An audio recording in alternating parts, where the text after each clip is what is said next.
Mommy, where did I come from? Well, when a man and a woman love each other... Ew, no, Mom. I know that, but where do I come from?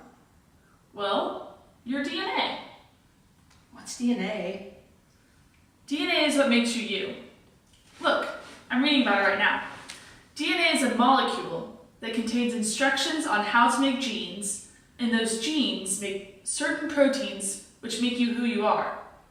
So think of DNA as a cookbook, and the genes are the recipe, and you're the pie. Do all living things have DNA? Do I have the same DNA as like monkeys?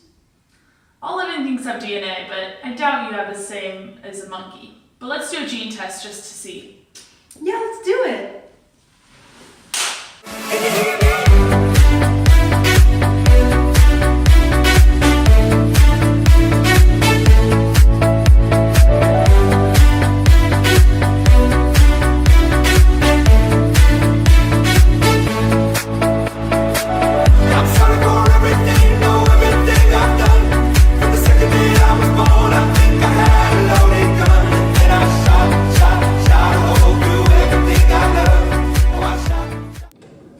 Mom, I got the mail! It's here! Let's see. That's not how you open a letter. Mom, stop it. Okay, it says here, Dear Mrs. and Mrs. Stone, congrats, you're 2% Neanderthalian. Neanderthal? Cool. What? I don't want to be one of those stupid monkey things. Hey, don't insult your family.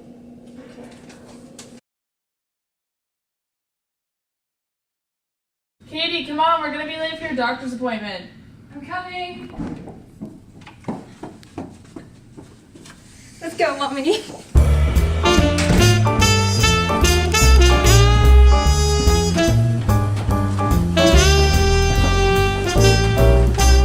Okay, here you are at the doctor. Okay, bye, Mom. So, how are you today, Katie? I'm good. I found out I'm part Neanderthal. Interesting. I could definitely tell with that big head of yours.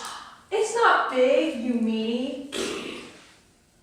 Well, I don't think you need to be mean about it because they just have different genes that would help them at different times. How would having a big head be useful? Well, I can't answer that for you, but I do know that they were bigger and had stronger bones and most likely were stronger than us. So, I also know that they gave us an STD called HPV-16. Ew, gross. How can you even be sure? Well, we can track where HPV-16 is found, and it aligns with the migration patterns of humans coming out of Africa into Eurasia. And that's where they encountered Neanderthals. We can also assume that because people with purely African descent, they don't have HPV-16, we know that they never mated with Neanderthals. So when hybridization occurred between humans and Neanderthals, the HPV-16 virus was passed down. That's really cool. But, so what's the difference between humans and Neanderthals? They're like our modern day pickup. Strong and sturdy, but use a lot of energy very quickly. We'd be like the smart car. Ew, I don't like smart cars. They're stupid. Well, then we'd be a Prius, some energy efficient car. We're taller, less dense, and use less energy. But the trade-off is that we're weaker and more fragile in comparison. I just don't understand how I'm 2% Neanderthal. Like, if we were evolved from them, shouldn't we have like better genes or be like on the next level or something? Evolution doesn't work like that. It's a misconception that Neanderthals are our ancestors that evolved from. We did not. You see, Neanderthals and modern humans are believed to have diverged from a common ancestor. Evolution isn't a straight line. It has many branches. It's like a tree or a forked path that has more dead ends than alive ones. Neanderthals are one of the failed branches. Alright, well, it looks like you have a clean bill of health, so you're free to go. Oh, but I want to talk more about Neanderthals. Why don't you ask your science teacher? I'm sure they'll have a lot more to say about the subject than we can. Okay. Bye. Have a good day. Bye!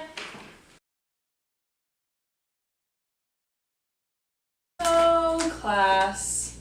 Today we'll continue talking about the relationship between technology and the sciences. Yes. I was wondering how technology was affecting how we learn and discover new things, like from hundreds of thousands of years ago. Like, I just recently found I had 2% of Neanderthal genes in me, so how do we take advantage of new technology to learn more about that? Well, using the Neanderthal example, right now there are many challenges extracting ancient DNA. I'm talking tens of hundreds of thousands of years. Not only is DNA found in small quantities, like a toenail, but things like decomposition and modern human contamination can harm those samples. New technology has enabled us to more easily distinguish ancient DNA and modern DNA. But why are ancient DNA, why is it like so hard to find intact?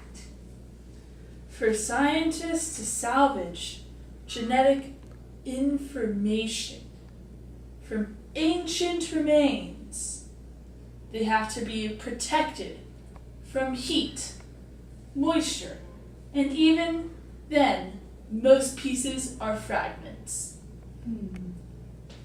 But does the small sample size affect the study at all? Because we just learned that sample size can affect the legitimacy or credibility of a science, like a study.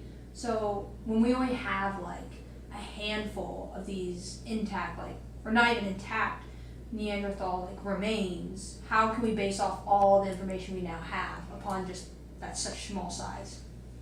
Well, we use the principle of parsimony. It's the principle that states that the simplest explanation is preferred.